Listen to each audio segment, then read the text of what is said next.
What happens when you put a stone above the soil of your plant? The answer might surprise you, and it's a secret gardeners have used for generations to keep their plants healthy and strong. Start by watering your plant as usual.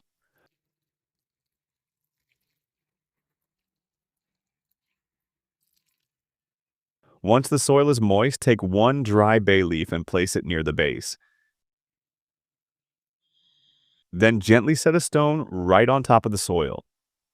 It may seem too simple to matter, but this small act can completely change how your plant grows.